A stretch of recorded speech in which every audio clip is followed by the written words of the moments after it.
जिजाऊंना. मुजरा माझा त्या माता जिजाऊंना, घडविले त्यांनी शूर शिवबांना. घडविले त्यांनी शूर शिवबांना. साक्षात होत्या त्या आई भवानी, साक्षात होत्या त्या आई भवानी. त्यांच्या पोटी जन्म घेतला शूर शिवबांनी.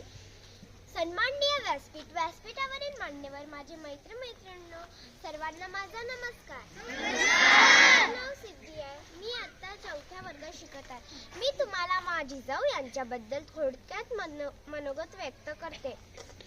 जाधवांची कन्या, भोसल्यांची सून. जाधवांची कन्या, भोसल्यांची सून, शिवबांची माता, भाग्य कोणते अजून.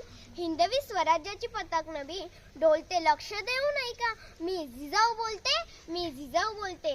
आमचा जन्म जाधवांच्या घरी 12 जानेवारी 1598 रोजी बुलढाणा जिल्ह्यातील शिंदखेड राजा या गावी झाला.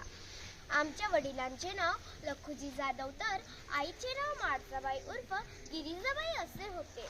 तेव्हा आनंदाने दारात रांगोळ्या काढल्या गेल्या, तोरणे बांधण्यात आली, हत्तीवर साखर वाटण्यात आली आणि आमचं नाव ठेवण्यात आलं जिजाऊ.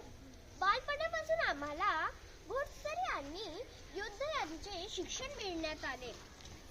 आईच्या इच्छेखातीर आम्ही 6 भाषा शिकलो. शिवबाराजे हे आमचे धाकटे रत्न होते. अतिशय कठीण परिस्थितीत मात करून आम्ही शिवबाराजेंना घडविले. अंगणातील तुळस, गोठ्यातील गाय. अंगणातील तुळस, गोठ्यातील गाय. घरातील माय, त्यांच्याकडे कोणी वाकडे नजरेन पाहिलं त्यांची गाय करू नका ही शिकवण आम्ही शिवबाराजेंना दिली. आम्ही बघितलेलं स्वराज्याचे स्वप्न ते त्यांनी पूर्ण केलं.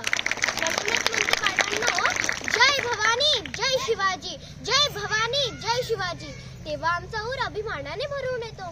म्हणूनच म्हणते शिवबाराजेंसारखं खूप मोठं व्हा, खूप अभ्यास करा, आईबाबांचं नाव मोठं करा. जय भवानी जय शिवाजी, जय भवानी जय शिवाजी.